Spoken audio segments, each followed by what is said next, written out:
দর্শক সংবাদ সন্ধ্যা শুনছিলেন কেএসটিএমটি পার সংবাদ শিরোনামগুলো সঙ্গে থাকছে আমি তানজিয়া জুথি। কিছুক্ষণের মধ্যে জাতির উদ্দেশ্যে ভাষণ দেবেন অন্তর্বর্তী সরকারের প্রধান উপদেষ্টা ডক্টর মোহাম্মদ ইউনূস। সরকারের 100 দিন পূর্তি উপলক্ষে এই ভাষণ বলে জানায় প্রধান উপদেষ্টার প্রেস উইং। রোববার প্রধান উপদেষ্টার প্রেস সচিব শফিকুল আলম এ তথ্য জানান। ছাত্র জনতার অভ্যুত্থানে গেল 5 অগস্ট শেখ হাসিনা সরকারের পতনের পর 8 অগস্ট ডক্টর মোহাম্মদ ইউনূসকে প্রধান উপদেষ্টা করে অন্তর্বর্তী সরকার গঠিত হয়। 10 নভেম্বর নতুন 3 জন উপদেষ্টা শপথ নেয়ার পর এখন অন্তর্বর্তী সরকার উপদেষ্টা পরিষদের সদস্য সংখ্যা 24।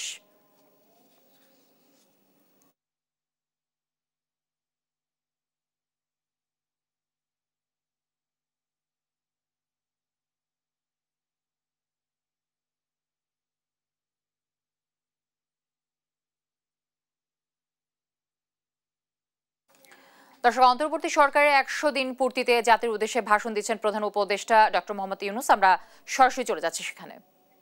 গত জুলাই আগস্ট মাসে ফ্যাসিবাদের বিরুদ্ধে ছাত্র শ্রমিক জনতার অভ্যুত্থানে নিহত সকল শহীদকে সবাইকে জানাচ্ছি আমার সশ্রদ্ধ সালাম ও গভীর শ্রদ্ধা। আরও স্মরণ করছি তাদের ফ্যাসিবাদী শক্তির বিরুদ্ধে লড়াই করে যারা আহত হয়েছে, পঙ্গুত্ব বরণ করেছে, চোখের দৃষ্টি হারিয়েছে, যারা 9 দফা নিয়ে দাঁড়িয়েছে, যারা 1 দফা নিয়ে দাঁড়িয়েছে, যারা দেশকে এক হিংস্র স্বৈরাচারের হাত থেকে বাঁচিয়েছে। কৃতজ্ঞ চিত্তে স্মরণ করছি আপনাদের ভাই বোনদের, আপনাদের সন্তানদের যারা এই বিপ্লবে অংশগ্রহণ করেছে। আমরা অন্তর্বর্তীকালীন সরকারের প্রথম 100 দিন অতিক্রম করলাম।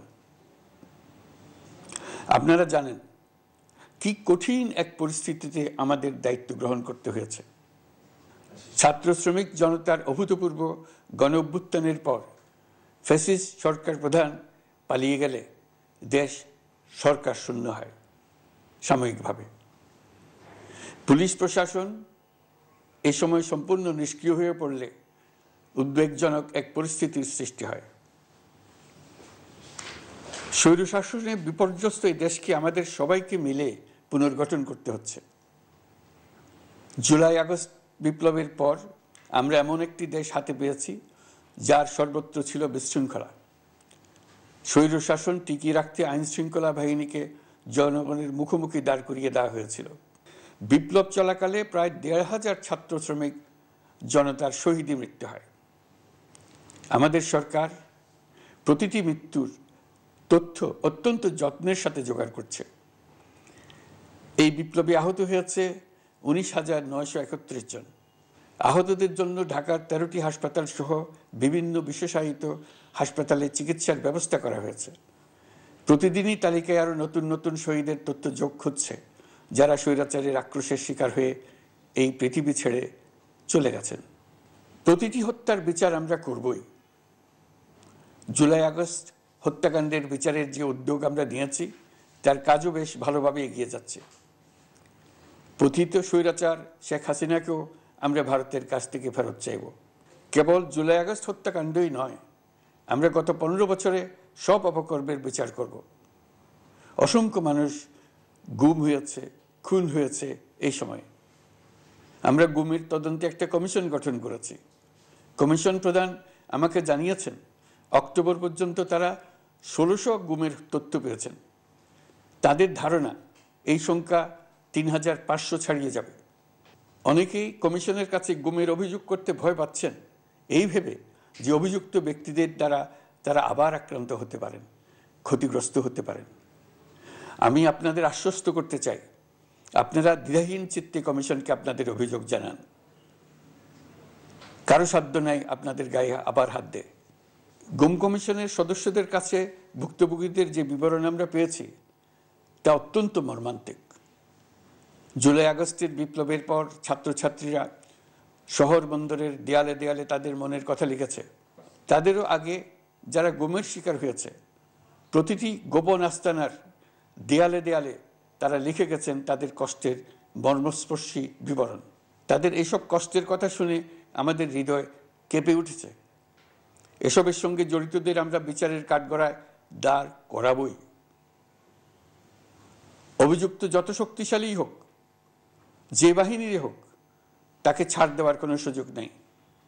কেবল দেশে নয়, গুম, খুন ও জুলাই আগস্ট গণহত্যার সাথে জড়িতদের আমরা আন্তর্জাতিক আদালতেও বিচারের উদ্যোগ নিয়েছি। ইন্টারন্যাশনাল ক্রিমিনাল কোর্টের প্রধান কৌঁসুলি করিম খানের সঙ্গে আমার এই ব্যাপারে ইতিমধ্যে কথা হয়েছে। আইন শৃঙ্খলা রক্ষাকারী বাহিনীগুলোর কোনো সদস্য কিংবা অন্য কেউ যাতে হত্যা, গুম সহ এই ধরনের কোনো অপরাধে জড়িয়ে পড়তে না পারে, এই জন্য আমরা গুম বিরোধী আন্তর্জাতিক সনদে স্বাক্ষর করেছি। আপনারা দেখেছেন, জাতিসংঘের আন্তর্জাতিক মানবাধিকার বিষয়ক হাই কমিশনার ফলকার তুর্ক সম্প্রতি বাংলাদেশ সফর করেছেন। জাতিসংঘ জুলাই আগস্ট হত্যাকাণ্ডের তদন্তে আমাদের সহযোগিতার হাত বাড়িয়ে দিয়েছেন। ডিসেম্বর প্রথম সপ্তাহে তারা আমাদেরকে তাদের রিপোর্ট হস্তান্তর করার প্রতিশ্রুতি দিয়েছে। অতীতের গুমের ঘটনাগুলো তদন্ত কাজেও আমরা নিয়মিত তাদের সঙ্গে যোগাযোগ রক্ষা করে চলেছি। মানবাধিকার রক্ষায় সহযোগিতা করতে ঢাকায় তারা তাদের জনবল বাড়ানোর প্রস্তাব দিয়েছে। আমরা এই প্রস্তাব গ্রহণ করেছি। প্রিয় দেশবাসী, আমি আগেও জানিয়েছি, আবারও জানাচ্ছি, গণ অভ্যুত্থানে সকল শহীদদের পরিবারকে পুনর্বাসন করা হবে, একজনও বাদ যাবে না। সকল আহত শিক্ষার্থী, শ্রমিক, জনতার চিকিৎসার সম্পূর্ণ ব্যয় সরকার বহন করবে। আহতদের দীর্ঘমেয়াদী এবং ব্যয়বহুল চিকিৎসা এবং শহীদদের পরিবারের দেখাশোনার জন্য স্বাস্থ্য মন্ত্রণালয়ের নেতৃত্বে একটি পূর্ণাঙ্গ তালিকা প্রস্তুত করা হয়েছে। প্রতিটি শহীদ পরিবারকে সরকারের পক্ষ থেকে 30 লক্ষ টাকা দেওয়া হচ্ছে। যারা বুলেটের আঘাতে তাদের দৃষ্টিশক্তি হারিয়েছেন, তাদের চিকিৎসার জন্য নেপাল থেকে কর্নিয়া আনার ব্যবস্থা করা হয়েছে এবং যাদের প্রয়োজন তাদেরকে সরকারের পক্ষ থেকে বিদেশে চিকিৎসার জন্য পাঠানো হচ্ছে। জুলাই অভ্যুত্থানের কোনো শহীদ এবং আহত ছাত্র, শ্রমিক চিকিৎসা সেবা এবং পুনর্বাসন পরিকল্পনা থেকে বাদ যাবে না। এটি অন্তর্বর্তীকালীন সরকারের অঙ্গীকার। এই গণ অভ্যুত্থানের শহীদের স্মৃতি ধরে রাখতে গঠিত জুলাই শহীদ স্মৃতি ফাউন্ডেশন বেশ পাকাপোক্তভাবে তাদের কাজ শুরু করেছে। এই ফাউন্ডেশনকে সরকার 100 কোটি টাকা অনুদান দিয়েছে। এছাড়াও জুলাই আগস্ট বিপ্লবে শহীদ পরিবারের পুনর্বাসন ও আহতদের সর্বোত্তম চিকিৎসা নিশ্চিত করার জন্য সমাজ কল্যাণ মন্ত্রণালয়ের পক্ষ থেকে $5 মিলিয়ন একটি বরাদ্দ প্রস্তাব অর্থনৈতিক সম্পর্ক বিভাগের মাধ্যমে বিশ্ব ব্যাংকে পাঠানো হয়েছে। পতিত স্বৈরাচার পুলিশকে দলীয় কর্মীর মতো ব্যবহার করেছে। বাধ্য হয়ে তাদের অনেকেই গণহত্যায় অংশ নিয়েছেন। খুবই স্বাভাবিক প্রতিক্রিয়া হিসেবে তারা জনরোষের শিকার হয়েছেন। এতে তাদের মনোবল অনেক কমে যায়। আমরা পুলিশের মনোবল ফিরিয়ে এনে তাদের আবার আইন শৃঙ্খলা রক্ষার কাজে লাগানোর চেষ্টা করছি। এই ক্ষেত্রে অনেক দৃশ্যমান উন্নতিও হয়েছে। আইন শৃঙ্খলা রক্ষায় বাংলাদেশ সেনাবাহিনীকেও কিছু নির্বাহী ক্ষমতা দেওয়া হয়েছে, যা পরিস্থিতির দৃশ্যমান উন্নতিতে সহায়তা করেছে। আমি আপনাদের সবাইকে ধন্যবাদ জানাই। কঠিন এই সময়ে আপনারা সবাই অপরিসীম ধৈর্যের পরিচয় দিয়েছেন। ধন্যবাদ জানাই দেশের রাজনৈতিক দলের নেতৃবৃন্দকে। তারা তাদের কর্মীদের শান্ত থাকার আহ্বান জানিয়েছেন। প্রতিশোধ স্পৃহায় লিপ্ত হয়ে কেউ যাতে হানাহানিতে জড়িয়ে না পড়ে সেই আহ্বান জানিয়েছেন। আপনাদের সবাই এই আহ্বানে সাড়া দিয়েছেন। ফেসিবাদী শক্তি ভয় দেখিয়েছিল তারা ক্ষমতা ছাড়লে দেশে লাখ লাখ লোক মারা পড়বে। টানা 7 দিন পুলিশ প্রশাসন সম্পূর্ণ নিষ্ক্রিয় থাকার পরও ব্যাপক আকারে সহিংসতা এড়ানো গেছে। আমরা যখন দায়িত্ব গ্রহণ করি, বাংলাদেশ তখন সম্পূর্ণ অরক্ষিত একটা দেশ। এই সময় ধর্মীয় সংখ্যালঘুদের মধ্যে অহেতুক আতঙ্ক ছড়ানোর চেষ্টা করা হয়েছে। কয়েকটি ক্ষেত্রে তারা সহিংসতারও শিকার হয়েছেন। কিন্তু এটা নিয়ে যেসব প্রচারণা হয়েছে তা ছিল সম্পূর্ণ অতিরঞ্জিত। অল্প যে সমস্ত সহিংসতার ঘটনা ঘটেছে তার মূল কারণ ছিল রাজনৈতিক। কিন্তু এইসব ঘটনাকে ধর্মীয় আবরণ দিয়ে বাংলাদেশকে নতুন করে অস্থিতিশীল করে তোলার চেষ্টা করা হয়েছে। আপনাদের সবার সহযোগিতায় আমরা দৃঢ়ভাবে এই পরিস্থিতি সামাল দিয়েছি।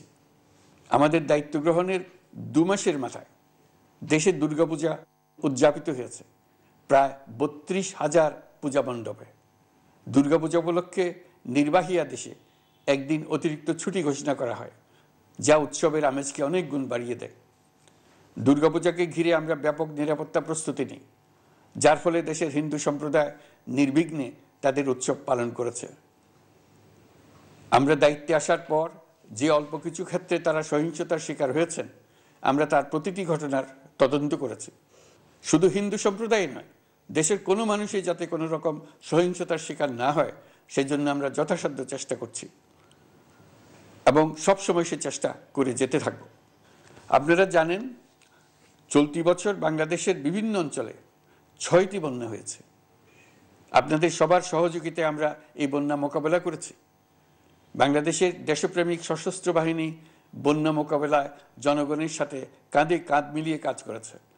বন্যা মোকাবেলা ও বন্যা পরবর্তী পুনর্বাসনের লক্ষ্যে বিশ্বব্যাংকের 250 মিলিয়ন মার্কিন ডলার অনুদান এবং স্থানীয় অনুদানের মাধ্যমে 100 কোটি টাকারও বেশি অর্থ সংগ্রহ করা হয়েছে।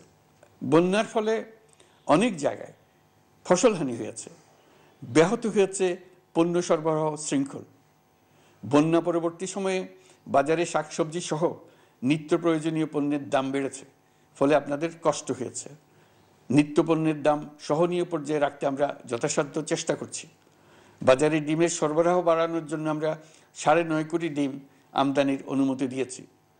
এই জন্য প্রয়োজনীয় শুল্ক ছাড়ও দেওয়া হয়েছে। মধ্যস্বত্বভোগীদের দৌরাত্ম্য কমিয়ে ডিমের উৎপাদকরা যাতে সরাসরি বাজারে ডিম সরবরাহ করতে পারে সে উদ্যোগও নেওয়া হয়েছে। মানুষ যাতে স্বল্প মূল্যে কৃষিপণ্য কিনতে পারে সেজন্য রাজধানী সহ বিভিন্ন স্পটে সরকারি কিছু পণ্য বিক্রি করা হচ্ছে। টিসিবির মাধ্যমে 1 কোটি নিম্ন আয়ের ফ্যামিলি কার্ডের মধ্যে 57 লাখকে স্মার্ট কার্ডে রূপান্তরিত করা হয়েছে। বন্যার ফলে চালের উৎপাদন ব্যাহত হওয়ায় চাল আমদানিতে শুল্ক ছাড় দেওয়া হয়েছে। আসন্ন রমজানে নিত্য প্রয়োজনীয় দ্রব্যের সরবরাহ এবং দাম যাতে স্বাভাবিক থাকে এই জন্য সরকারের বিভিন্ন কর্তৃপক্ষ ব্যবসায়ীদের সাথে নিয়মিত বৈঠক করে যাচ্ছে। দ্রব্যমূল্য নিয়ে আমাদের কোনো লুকোছাপা নেই। মূল্যস্ফীতির পূর্ণ তথ্য জনগণের সামনে তুলে ধরা হচ্ছে। মূল্যস্ফীতি রোধে উচ্চ সুদের হার নির্ধারণ সহ একাধিক নীতিগত সিদ্ধান্ত নেওয়া হয়েছে, যার মধ্যে রয়েছে শস্য আমদানিতে এলসি সীমা অপসারণ এবং সরবরাহ চেইন সংক্ষিপ্ত করা। সামান্য হলেও জ্বালানি তেলের মূল্য কমানো হয়েছে। শিল্প কারখানায় গ্যাসের সরবরাহ বাড়ানোর উদ্যোগ নেওয়া হয়েছে যাতে স্থানীয় পর্যায়ে উৎপাদন ব্যাহত না হয় এবং রপ্তানি ক্ষতিগ্রস্ত না হয়। গণশুনানি ছাড়া নির্বাহী আদেশে বিদ্যুৎ গ্যাসের দাম না বাড়ানোর সিদ্ধান্ত নেওয়া হয়েছে। পরিবহন খাতে চাঁদাবাজি বন্ধের চেষ্টা করা হচ্ছে। আমরা আশা করি বাজারে পণ্যমূল্য কমিয়ে আনতে এটা ভূমিকা রাখবে। নেপাল থেকে পানি বিদ্যুৎ বাংলাদেশে আনার ব্যবস্থা করা হয়েছে। দৈনন্দিন রাষ্ট্র পরিচালনার পাশাপাশি আমাদের ভবিষ্যতের বাংলাদেশ বিনির্মাণের কথাও ভাবতে হচ্ছে। আপনারা সবাই জানেন, আমাদের সবচেয়ে গুরুত্বপূর্ণ কাজ হচ্ছে একটি অবাধ সুষ্ঠু নির্বাচন আয়োজনের মধ্য দিয়ে নির্বাচিত সরকারের কাছে দায়িত্ব হস্তান্তর।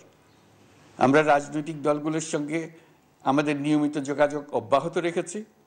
বিভিন্ন ইস্যুতে তাদের মতামত নিয়ে যাচ্ছি। সরকারের সিদ্ধান্ত গ্রহণে এসব মতামত অনেকাংশে প্রতিফলিত হচ্ছে। চলমান সংস্কার প্রক্রিয়ায় তাদের প্রতিটি মতামত সক্রিয়ভাবে বিবেচনায় নেওয়া হচ্ছে।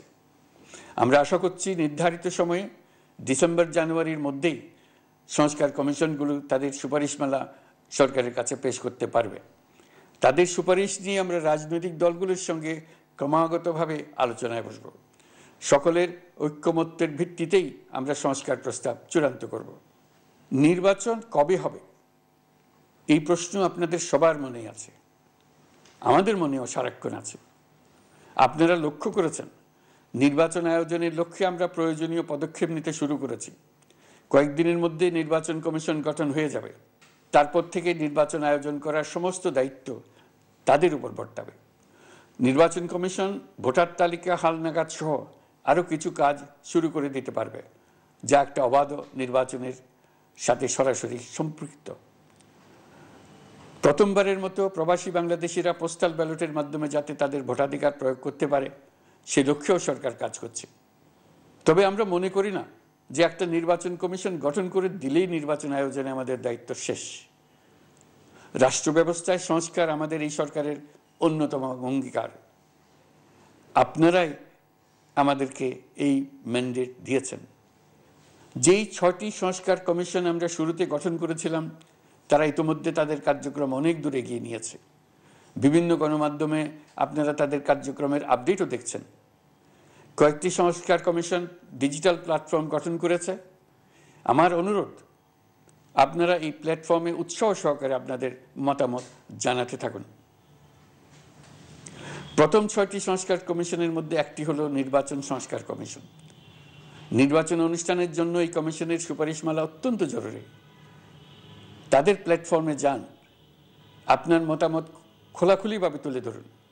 আপনি দেশের মালিক, আপনি বলে দিন আপনি কি চান, কিভাবে চান। নির্বাচন নিয়ে আপনাদের সকল বক্তব্য বিনা দ্বিধায় বলতে থাকুন, আপনার মনের কথা তুলে ধরুন। আমার অনুরোধ, সংস্কারের কথাটাও একই সঙ্গে বলুন। সংস্কারকে পাশ কাটিয়ে যাবেন না। নির্বাচনের কথা বলার সঙ্গে নির্বাচন ও অন্যান্য ক্ষেত্রে সংস্কারের কথাটিও বলুন। সংস্কার হলো জাতির দীর্ঘমেয়াদী জীবনী শক্তি। সংস্কার জাতিকে, বিশেষ করে আমাদের তরুণ তরুণীদের নতুন পৃথিবী সৃষ্টির সুযোগ দেবে, জাতিকে বঞ্চিত করবেন না। নির্বাচন আয়োজনে যে সংস্কার কমিশনের সুপারিশমালায় রাজনৈতিক দলসমূহ এবং দেশের সকল মানুষের মতামত অপরিহার্য, সেই কমিশন হলো সংবিধান সংস্কার কমিশন। এই সুপারিশমালার যে অংশ সকলের কাছে গ্রহণযোগ্য হবে তার ভিত্তিতে নির্বাচনী আইন সংশোধন করতে হবে। সমান্তরালভাবে ভোটার তালিকাও হালনাগাদ করার প্রক্রিয়া চলতে থাকবে। আমি নিশ্চিত নই সংস্কার প্রস্তাব সমূহ বাস্তবায়নের সুযোগ আমরা কতটুকু পাব। তবে আমি আপনাদের কথা দিচ্ছি, আপনারা সুযোগ দিলে প্রয়োজনীয় কিছু অত্যাবশ্যকীয় সংস্কার কাজ শেষ করেই আমরা আপনাদের কাঙ্ক্ষিত নির্বাচন আয়োজন করব। ততদিন পর্যন্ত আমি আপনাদের ধৈর্য ধারণ করার অনুরোধ করব। আমরা চাইব আমরা যেন এমন একটি নির্বাচন ব্যবস্থা সৃষ্টি করতে পারি যা যুগ যুগ ধরে অনুসরণ করা যাবে। এর ফলে সাংবৎসরিক রাজনৈতিক সংকট থেকে আমাদের দেশ রক্ষা পাবে। এই জন্য প্রয়োজনীয় সময়টুকু আমি আপনাদের কাছ থেকে চেয়ে নিচ্ছি। নির্বাচনী সংস্কারের সিদ্ধান্ত হয়ে গেলে খুব দ্রুত আপনারা নির্বাচনের রোডম্যাপও পেয়ে যাবেন। অন্তর্বর্তী সরকার সৃষ্টি হয়েছে রাজনীতিকে নীতির কাঠামোয় আনার জন্য এবং রাজনীতির জন্য নতুন পরিবেশ সৃষ্টির নিবিড় আকাঙ্ক্ষা থেকে। এই আকাঙ্ক্ষা পূরণ করা থেকে জাতিকে বঞ্চিত করবেন না। নির্বাচনের ট্রেন যাত্রা শুরু করেছে, এটা আর থামবে না। কিন্তু যেতে যেতে আমাদের অনেকগুলো কাজ সেরে ফেলতে হবে। এই ট্রেন শেষ স্টেশনে কখন পৌঁছবে সেটা নির্ভর করবে কত তাড়াতাড়ি আমরা তার জন্য রেল লাইনগুলো বসিয়ে দিতে পারি, আর তা হবে রাজনৈতিক দলসমূহের ঐক্যমত্যের মাধ্যমে।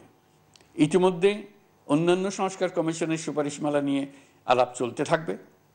নির্বাচন ছাড়াও আরও গুরুত্বপূর্ণ সংস্কার করার ব্যাপারে ঐক্যমত গঠনের জন্য অতিরিক্ত সময় প্রয়োজন হতে পারে। দেশবাসীর কাছে, বিশেষ করে রাজনৈতিক দলগুলির কাছে আমরা ক্রমাগতভাবে প্রশ্ন তুলতে থাকব, কী কী সংস্কার নির্বাচনের আগে আপনারা করে নিতে চান। নির্বাচনের আয়োজন চলাকালীন কিছু সংস্কার হতে পারে। সংস্কারের জন্য নির্বাচনকে কয়েক মাস বিলম্বিতও করা যেতে পারে। আমরা দুদিন পরে চলে যাব, কিন্তু আমাদের মাধ্যমে জাতির জন্য যে ঐতিহাসিক সুযোগ সৃষ্টি হলো, সেই সুযোগটা যেন কোনো রকমই হাতছাড়া করে না দিই, এটার ব্যাপারে দৃঢ় থাকার জন্য আমি দলমত, নারী পুরুষ, ধর্ম, তরুণ, বৃদ্ধ, ছাত্র, ব্যবসায়ী, শ্রমিক, কৃষক নির্বিশেষে সবার কাছে আহ্বান জানাচ্ছি। আশা করি আপনারা আমার এই আবেদন গ্রহণ করবেন। দেশে সংগঠিত অন্যান্য অপরাধের বিচার প্রক্রিয়া ত্বরান্বিত করার জন্য দেশের বিভিন্ন জেলায় সহস্রাধিক প্রসিকিউটর নিয়োগ দেওয়া হয়েছে। হাইকোর্টে ইতিমধ্যে নিয়োগ দেওয়া হয়েছে 23 জন নতুন বিচারক। বিচার বিভাগকে ঘুষ ও দুর্নীতিমুক্ত করার জন্য সম্ভব সব ধরনের চেষ্টাই করা হচ্ছে। বিচারপতিদের নিয়মতান্ত্রিক উপায়ে শাস্তিমূলক ব্যবস্থা গ্রহণের জন্য সুপ্রিম জুডিশিয়াল কাউন্সিল পুনর্বহাল করা হয়েছে। শুধু বিচার বিভাগই নয়, সর্বগ্রাসী দুর্নীতির হাত থেকে দেশের সব খাতকেই রক্ষা করতে আমরা সচেষ্ট হয়েছি। দুর্নীতি দমন কমিশন পুনর্গঠনের কাজ প্রায় শেষ পর্যায়ে। দুর্নীতি ও অর্থ পাচারে অভিযুক্ত প্রভাবশালী 150 ব্যক্তির তালিকা তৈরি এবং 79 জনের বিরুদ্ধে অনুসন্ধান শুরু হয়েছে। 15% হারে আয়কর পরিশোধ করে অপ্রদর্শিত পরিসম্পদ অর্থাৎ কালো টাকা সাদা করার বিধান বাতিল করা হয়েছে। সরকারি কার্যক্রমকে গতিশীল করতে বিভিন্ন পর্যায়ের 19,084 জন কর্মকর্তা কর্মচারীকে পদোন্নতি, 13,429 জনকে বদলি এবং 12,636 জনের বিরুদ্ধে শাস্তিমূলক ব্যবস্থা গ্রহণ করা হয়েছে। সাংবিধানিক প্রতিষ্ঠান পাবলিক সার্ভিস কমিশন পুনর্গঠন করা হয়েছে। কুখ্যাত সাইবার সিকিউরিটি আইন বাতিলের নীতিগত সিদ্ধান্ত হয়েছে। এই আইনের অধীনে হওয়া যেসব মামলা মানুষের মত প্রকাশের অধিকারের সাথে সম্পর্কিত সেগুলো প্রত্যাহার করা হয়েছে। এছাড়াও 133টি আইন বিধিবিধান তৈরি ও সংশোধন করা হয়েছে। 353টি গুরুত্বপূর্ণ নীতি নির্ধারণী সিদ্ধান্ত গ্রহণ করা হয়েছে। ছাত্রছাত্রীদের দাবি মেনে ইতিমধ্যে সরকারি চাকরির বয়সসীমা 32-এ উন্নীত করা হয়েছে। আমরা জানি আমাদের কাছে আপনাদের আরও অনেক দাবি দেওয়া আছে। দীর্ঘদিনের অপশাসন, অত্যাচার, অনাচারের ফলে আপনাদের মনে অনেক ক্ষোভ পঞ্জীভূত হয়েছে। দেশে বাক স্বাধীনতা না থাকায় আমরা কেউ আমাদের মতামত, দাবি দেওয়া প্রকাশ করতে পারিনি। আমরা আপনাদের প্রতিটি দাবির প্রতি সহানুভূতিশীল। আমরা ধৈর্য সহকারে আপনাদের কথা শুনতে চাই, কিন্তু সেজন্য আপনারা সড়ক অবরোধ করে জনদুর্ভোগ সৃষ্টি করলে আমাদের সকলেরই অসুবিধা হয়। আমাদের একান্ত অনুরোধ, আপনারা নির্দিষ্ট চ্যানেল মেনটেন করে আপনাদের দাবি দেওয়া পেশ করবেন। আমাদের বৃহৎ রপ্তানি পণ্য গার্মেন্টস শিল্পে গত কিছুদিন ব্যাপক অস্থিরতা বিরাজ করছে। ফ্যাসিস্ট সরকারের সুবিধাভোগী বেশ কিছু গার্মেন্টস মালিক পালিয়ে যাওয়ায় শ্রমিকদের বেতন ভাতা নিয়ে অনিশ্চয়তা তৈরি হয়েছে। অন্য অনেক কারখানাও শ্রমিকদের ন্যায্য বেতন সহ অন্যান্য সুবিধা থেকে বঞ্চিত ছিল। শ্রমিকরা তাদের দীর্ঘদিনের বঞ্চনার প্রতিবাদ জানাতে এবং অনিশ্চয়তা থেকে মুক্তি পেতে রাস্তায় নেমে আসে। আমরা তাদের কথা শুনেছি, তাদের আলোচনার টেবিলে নিয়ে আসতে পেরেছি। আমরা অত্যন্ত আনন্দিত যে মালিক শ্রমিকের মধ্যে 18 দফার একটা ব্যাপক ভিত্তিক চুক্তি স্বাক্ষরিত হয়েছে। বড় ধরনের কোনো সহিংসতা ছাড়াই আমরা শ্রমিক অসন্তোষ নিরসন করতে পেরেছি। তারা আবার উৎপাদনে ফিরেছে। এতে প্রাণ ফিরে পেয়েছে বাংলাদেশের রপ্তানিমুখী এই শিল্প। নানা প্রতিকূলতা সত্ত্বেও অক্টোবর মাসে আমাদের রপ্তানিতে প্রবৃদ্ধি হয়েছে প্রায় 21%। আমরা যখন কাজ শুরু করেছি দেশের অর্থনীতি ছিল বিপর্যস্ত। বৈদেশিক মুদ্রার রিজার্ভ ছিল তলানিতে। আসার কথা, এই রিজার্ভ পরিস্থিতি এখন উন্নতির পথে। গত 3 মাসে রিজার্ভে কোনো রকম হাত না দিয়েই আমরা প্রায় $2 বিলিয়ন বৈদেশিক ঋণ শোধ করতে পেরেছি। জ্বালানি তেল আমদানিতে পুঞ্জীভূত বকেয়ার পরিমাণ $478 মিলিয়ন হতে কমিয়ে $160 মিলিয়ন আনতে পেরেছি। অর্থনীতি পুনরুদ্ধারে আমরা সর্বাত্মক চেষ্টা চালিয়ে যাচ্ছি। বিশ্বব্যাংক, IMF সহ বিভিন্ন দাতা সংস্থা ইতিমধ্যে ঋণ ও অনুদান হিসেবে $8 বিলিয়ন দেওয়ার প্রতিশ্রুতি দিয়েছে, যা আমাদের ভঙ্গুর অর্থনীতিকে সচল করতে সক্ষম হবে। পতিত সরকার আমাদের জন্য যে ভঙ্গুর অর্থনৈতিক পরিস্থিতি রেখে গিয়েছে তাতে রাজস্ব আদায়ে গতি আনতে হিমশিম খেতে হচ্ছে জাতীয় রাজস্ব বোর্ডকে। এর মধ্যেও জুলাইয়ের নেতিবাচক অবস্থা থেকে অক্টোবর নাগাদ রাজস্ব আদায়ে 9.9% প্রবৃদ্ধি অর্জিত হয়েছে। আগের অর্থ বছরের সংশোধিত বাজেটে বিপুল রাজস্ব ঘাটতি ছিল, যে কারণে এবার শুরু থেকেই রাজস্ব আদায়ের লক্ষ্যমাত্রা অনেক বেড়ে যায়। এর ফলে স্বৈরাচার পতনের পরবর্তী 3 মাসে 9.9% রাজস্ব বৃদ্ধির পরেও লক্ষ্যমাত্রার বিপরীতে 23%-এর বেশি ঘাটতি থেকে যায়। রাজস্ব আদায়ের গতি আনতে আমি এখন অনলাইনে আয়কর রিটার্ন জমা দিতে উৎসাহিত করছি। আন্তর্জাতিক সাহায্য সংস্থা, বিশ্বব্যাংক, IMF, UNDP ইত্যাদি প্রধানদের সঙ্গে আমার দীর্ঘ বৈঠক হয়েছে। তারাও বাংলাদেশকে নতুনভাবে এবং সর্বাত্মকভাবে সাহায্যের জন্য তাদের আগ্রহ ব্যক্ত করেছেন। চীনের পররাষ্ট্রমন্ত্রীর সঙ্গে একান্ত বৈঠকে চীনের পক্ষ থেকে যাবতীয় সাহায্যের আশ্বাস দিয়েছেন। 100 দিন আগে আর্থিক দিক থেকে আমরা যে লণ্ডভণ্ড অবস্থা থেকে যাত্রা শুরু করেছিলাম সেটা এখন অতীত ইতিহাস হয়ে দাঁড়িয়েছে। এই 100 দিনে অর্থনীতি সবল অবস্থানে চলে এসছে। এটা সম্পূর্ণ নিজস্ব নীতিমালা দিয়ে হয়েছে। বলা বাহুল্য, এখনও আমাদের বন্ধুদের কাছ থেকে যে সাহায্যের আয়োজন হয়েছে তা আসা শুরু করেনি। বন্ধু রাষ্ট্রগুলো শুধু যে আমাদের বড় বড় অঙ্কের সাহায্য দিয়ে আসছে তাই নয়, তারা এই সাহায্য দ্রুততম সময়ে আসা শুরু করবে এই প্রতিশ্রুতিও আমাকে দিয়েছেন। এই সাহায্য আসা শুরু করলে আমাদের অর্থনীতি অত্যন্ত মজবুত এবং আকর্ষণীয় অর্থনীতিতে পরিণত হবে। বিদেশি বিনিয়োগকারীরাও নানা রকম বিনিয়োগে উৎসাহিত হয়ে এগিয়ে আসবে। বিনিয়োগকারীদের সঙ্গে এখন থেকে আমরা আলোচনা শুরু করে দিয়েছি। বিশ্বের রাষ্ট্রপুঞ্জের মজলিসে আমরা এখন সম্মানিত এবং প্রশংসিত দেশের অবস্থানে পৌঁছতে পেরেছি। এর কারণে পরাজিত শক্তি নানা কৌশল করেও তাদের দিকে দৃষ্টি আকর্ষণ করতে পারছে না। তারা নানা চেহারা নিয়ে আপনাদের প্রিয়পাত্র হবার চেষ্টা করছে। পরাজিত শক্তির ষড়যন্ত্র থেকে নিজেকে মুক্ত রাখুন, দেশকে মুক্ত রাখুন। এই ব্যাপারে অনড় থাকুন। এমন কিছু করবেন না যা তাদেরকে উৎসাহিত করতে সাহায্য করে। তাদেরকে সকল দিক থেকে নিরাশ করুন। সেটা নিশ্চিত করতে পারলে আমাদের আর কোনো বিষয়ে সংশয় করার প্রয়োজন নেই। সরকারের পক্ষ থেকে আমি নিশ্চয়তা দিচ্ছি, সকল প্রকার সীমাবদ্ধতা সত্ত্বেও আমরা আপনাদেরকে একটা মজবুত অর্থনীতি দিয়ে যাব। ভবিষ্যতে চলার পথকে সহজগম্য করে যাব। নাগরিক অধিকারসমূহ নিশ্চিত করে যাব। বিপক্ষ শক্তি যত শক্তিশালী হোক, নাশকতার যত রকম উদ্ভট পরিকল্পনাই করুক, সব কিছু নস্যাৎ করার জন্য প্রস্তুত থাকুন। এবার যে মুক্তি আমরা অর্জন করেছি তা আমাদের কাছ থেকে কেউ যেন ছিনিয়ে নিতে না পারে, তার জন্য সর্বমুহূর্তে প্রস্তুত থাকুন। আপনারা জেনেছেন পতিত সরকার ও তার দোসররা প্রতি বছর দেশ থেকে 12 থেকে 15 বিলিয়ন ডলার পাচার করেছে। দুর্নীতি বিরোধী সংস্থা ট্রান্সপারেন্সি ইন্টারন্যাশনাল বাংলাদেশ সম্প্রতি এই তথ্য দিয়েছে। পাচার হয়ে যাওয়া এই অর্থ ফিরিয়ে আনার জন্য সম্ভব সকল ধরনের উদ্যোগ আমরা গ্রহণ করেছি। এই কাজে সফল হতে পারলে আমাদের অর্থনীতি আরও গতি পাবে। এই কাজে আমরা বিভিন্ন আন্তর্জাতিক সাহায্য সংস্থার সাহায্য দিচ্ছি।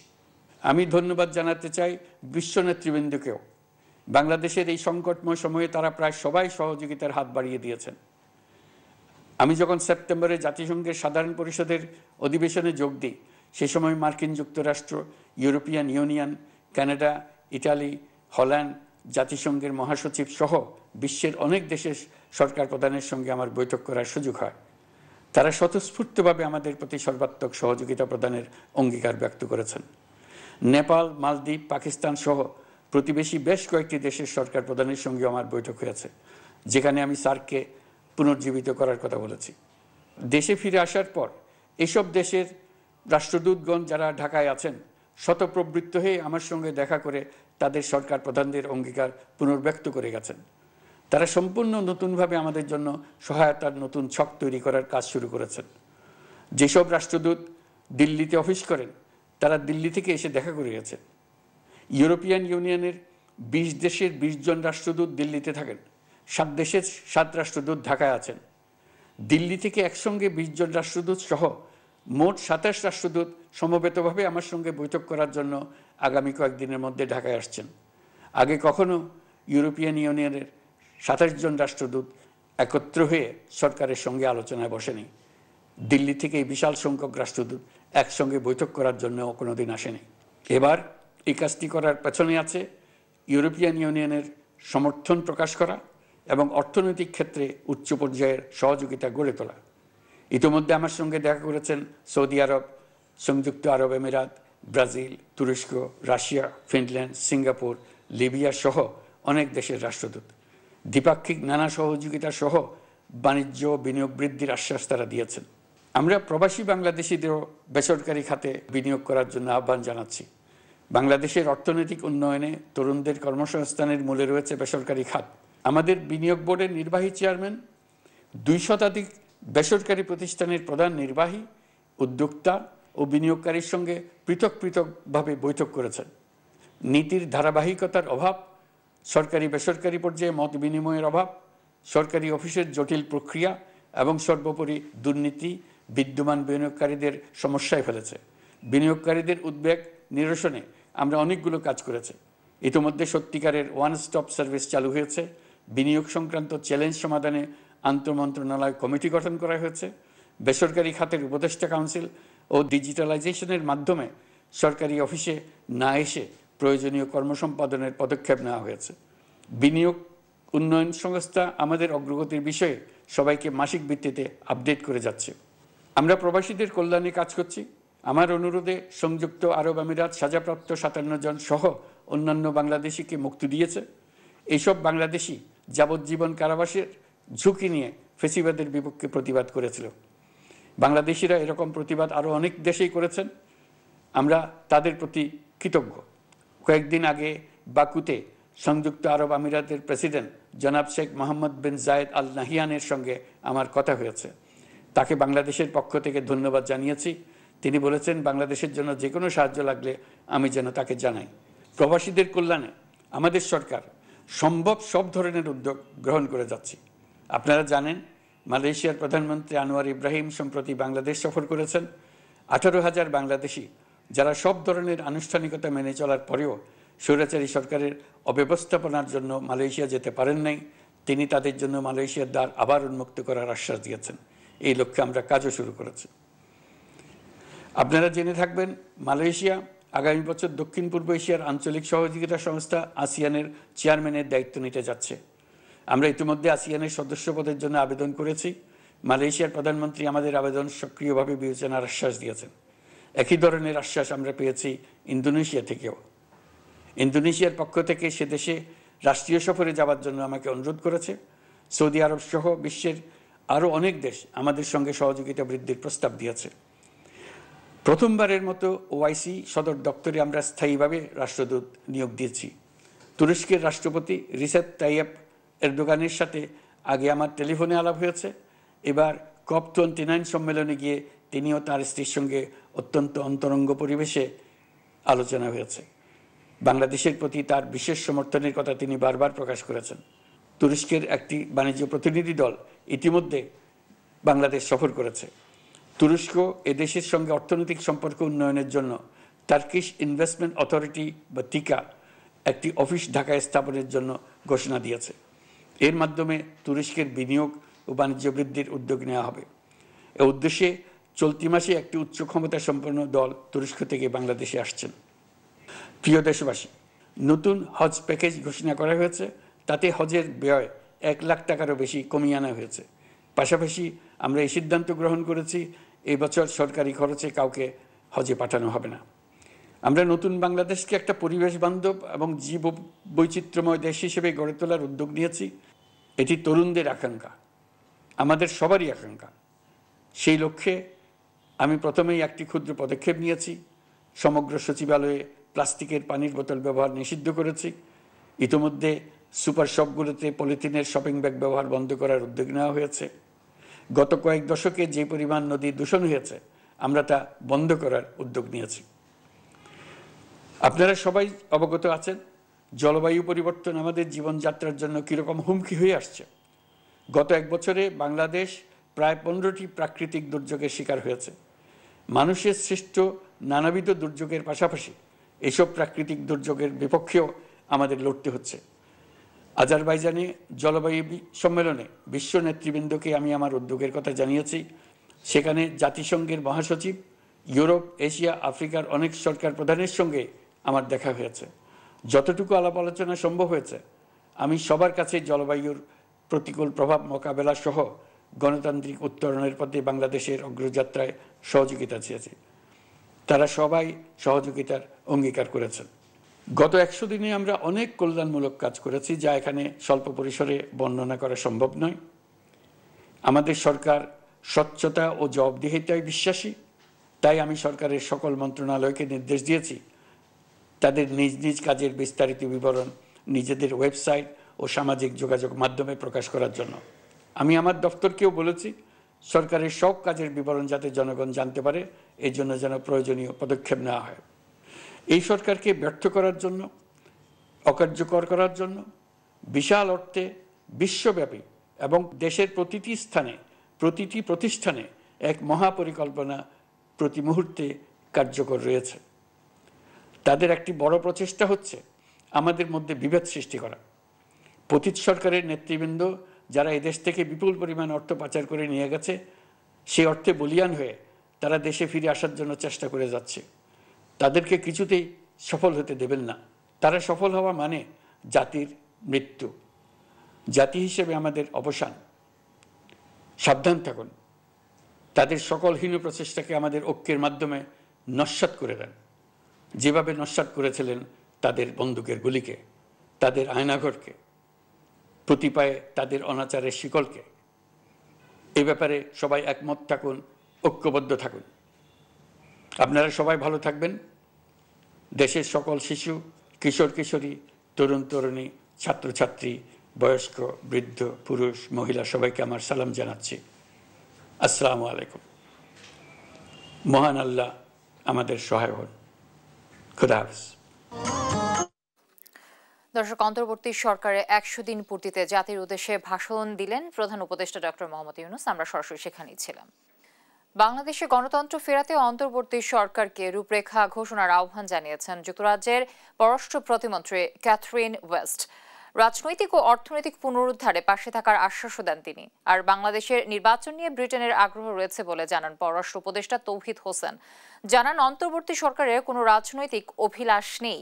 এ সময় যুক্তরাজ্যে চিকিৎসার জন্য বিএনপি চেয়ারপারসন খালেদা জিয়ার ভিসা প্রক্রিয়া সম্পন্ন হয়েছে বলেও জানান তিনি।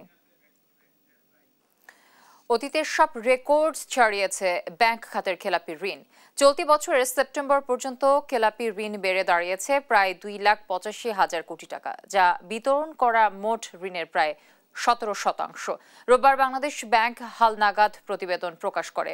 নিয়ন্ত্রক সংস্থার জ্ঞাতসারে বিভিন্নভাবে খেলাপি ঋণের তথ্য গোপন করত ব্যাংকগুলো। সরকার পতনের পর সেই সুযোগ বন্ধ হয়েছে। এ কারণে এক লাফে খেলাপি ঋণ বেড়েছে। কেন্দ্রীয় ব্যাংকের তথ্য বলছে, চলতি বছরের সেপ্টেম্বরের শেষে খেলাপি ঋণ দাঁড়িয়েছে 2,84,977 কোটি টাকা, যা বিতরণ করা ঋণের 16,82,821 কোটি টাকার 16.93%। শুধু তাই নয়, গেল 16 বছরের মধ্যে বিতরণ করা ঋণ ও খেলাপি ঋণের সর্বোচ্চ অনুপাত এটি। তথ্য বলছে যে গেল জুন পর্যন্ত খেলাপি ঋণ ছিল 2,11,391 কোটি টাকা। 3 মাসে বেড়েছে 73,586 কোটি টাকা। প্রাথমিকের বই পরিমার্জনে কিছুটা দেরি হলেও জানুয়ারিতেই শিক্ষার্থীদের হাতে বই তুলে দেওয়া হবে বলে জানিয়েছেন প্রাথমিক ও গণশিক্ষা উপদেষ্টা অধ্যাপক ডক্টর বিধান রঞ্জন রায় পোদ্দার। রোববার সকালে সিলেটের বিভাগীয় কর্মকর্তাদের সাথে মতবিনিময়ের সভা শেষে তিনি একথা বলেন। উপদেষ্টা আরও জানান, এ মুহূর্তে প্রাথমিকের সহকারী শিক্ষকদের 10ম গ্রেড বাস্তবসম্মত না হলেও প্রধান শিক্ষকদের 10ম গ্রেড নিশ্চিত করাই এখন প্রধান লক্ষ্য। এর আগে বিভাগের বিভিন্ন স্তরের কর্মকর্তারা সিলেটের শিক্ষার চিত্র তুলে ধরেন। পাশাপাশি শিক্ষক সংকট সহ বিভিন্ন কারণে শিক্ষাক্ষেত্রে সিলেটের পিছিয়ে থাকার বিষয়টিও অবগত করেন। এ সময় শিক্ষার মান বাড়ানোর তাগিদ দেন উপদেষ্টা।